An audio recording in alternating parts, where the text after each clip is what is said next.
This is part 2 out of 4 on restoring the IGT Joker's Wild Draw Poker Machine.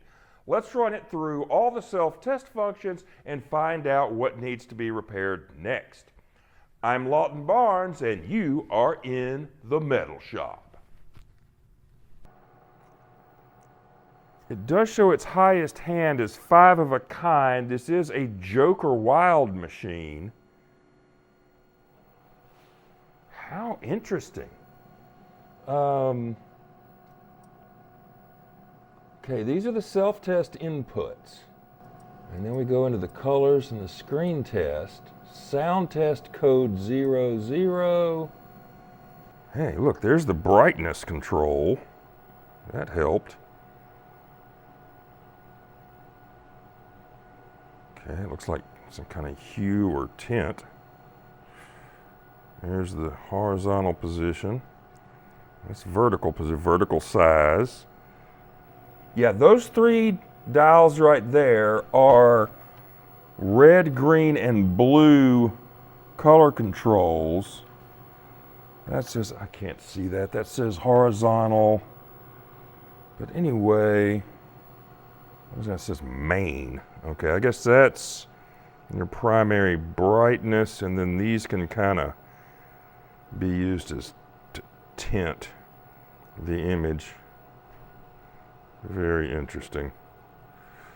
I was not expecting to see those graphics come up at all. This may be a variation on a Player's Edge or Player's Edge Plus machine. Let's put the hopper back in. Here we go. Call attendant, extra coin paid out.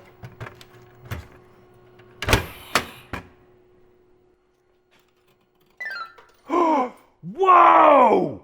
Whoa! Holy crap! This is so cool! These are custom card backs for Caesars in Atlantic City. I have only seen this on the internet before. None of my games have ever had that. Wow! I love it! This is my new favorite machine. Coins in 1 deal. Uh-oh. Okay, that button's clapped out. What else we got here?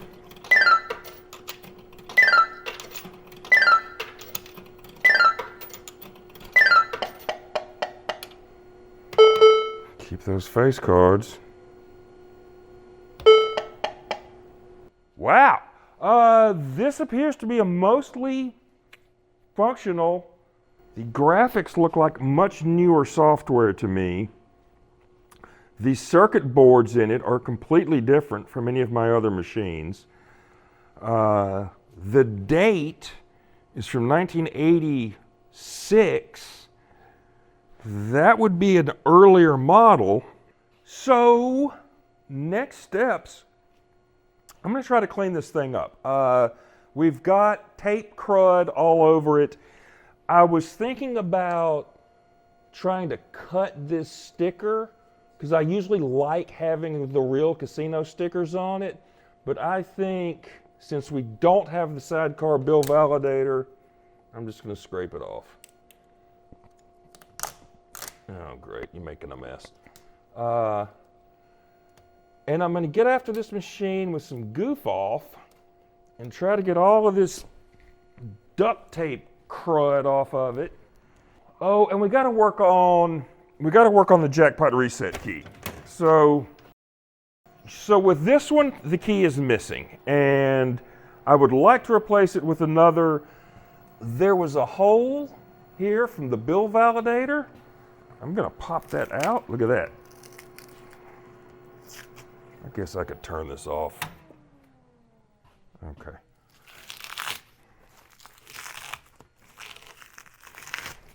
Nasty. That hole looks like it is too large for the key that I have. In the 80s, it was real common for people to make these little plastic signs that I guess guess they had some kind of a router that engraved the lettering into these plastic signs. And I have learned the hard way that if you use a harsh solvent like Goofall for acetone, that you will melt the paint right off of these. So I'm going to save these and set them aside because I always like the original casino markings that they put on them. I guess I'll just start going to town trying to clean this machine up. Let's do that for a while. Okay, this is going to take a lot of elbow grease. Okay, we're back, and thanks to the magic of editing, you didn't have to watch the last 30 minutes of us scrubbing all of the duct tape residue off of this machine. It is beautiful now. Look, we got all the crud off that the Rebel truck stop stuck on there. This machine cleaned up really, really well. So we've still got a few issues to cover here. Let's open it up and hit power again. I hear a crackle in the speaker when I turn it on, which means we've got audio. So the issues that we have now is our number one card hold button is malfunctioning. I'm going to check the connections on that. The monitor's a little janky. It sort of flickers off and on. I'm sure it probably needs to have its chassis recapped. I may send that out to be done. I mean, it works for now, but it could be a lot better. And our jackpot reset key is not working. So what I'm going to do for the jackpot reset key, since we are missing the key that goes to this here, I'm going to run the wires that went to this out of this hole, and we're just going to let a key dangle on the side because, heck, I'll show you. Because the hole is too large for the key itself. So I'm just going to feed these loose wires out through here. What I'm talking about is that the diameter of the key, jackpot reset key, is smaller than this hole. It's not going to fit in there, so we're just going to do this. And we're going to hook this up. Doop. Doop. And now we have a key. It's just, hey, look, it worked. Ooh, wow, I did it. We have a working jackpot reset key. I'll just have to hold it in my hand for now until I can find a better way to get this mounted. Right now, the coins in and coins out, you see these were all reset to 0. That was likely reset because we changed the battery on the motherboard. That would explain why those numbers are so low. Let's see what else happens. Zeros. Okay, hey, our game program here is a PK805. This is looking a lot like a Player's Edge Plus board and software set.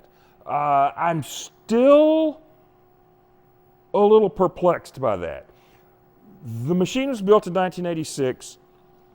It's got a mechanical coin mechanism. It looks like an older model. It looks like a Fortune 2 model. And yet, when we're going through the software, it looks like the newer Player's Edge Plus. And I should tell you that if you would like to download any of the service manuals for this type of poker machine or any of the other poker or slot machines you see here, please head to metalshop.poker, where we have a downloads page. You can get anything you want in PDF format for free. I only ask for your email address, and I'm not even going to send you any spam. We just do that to keep the bots out. Okay, so we wanted to test some of the features of the game. And I'm going to use the self-test button, the little white button here. And the first screen that comes up is going to be your input screen. To be clear, inputs are things you do to the machine, like pushing a button or putting a coin in, whereas the next screen, outputs, is going to be when the machine, makes a sound or outputs coins. So just from taking a little look at the self-tests here, these are the buttons. And as I'm going through and pushing these, you see that toggling between 0 and 1? Ooh, that one's a little sticky. That's showing me that the button is working. And then when I get to this last one, it's dead. That should be blinking 1 and 0, and it does nothing.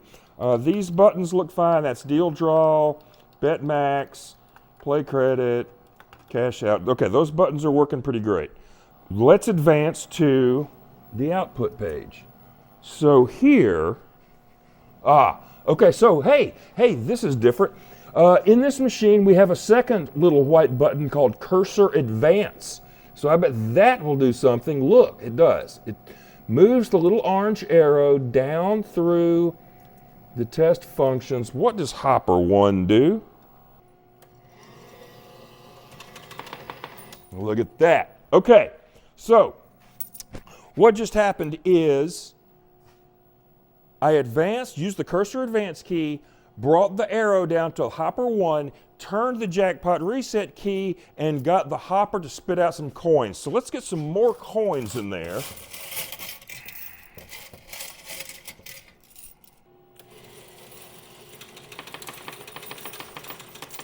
Awesome!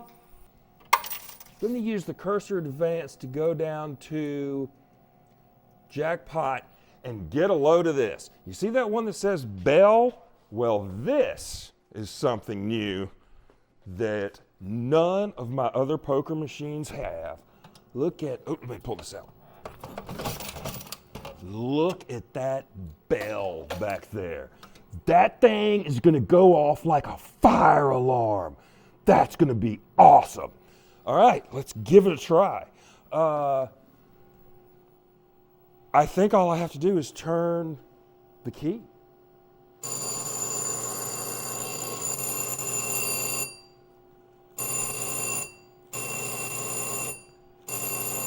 I love it. I love it. I wish all of them had bells. So the bell is really kind of an old school throwback thing. None of my Player's Edge or Player's Edge Plus machines that you see behind me have bells.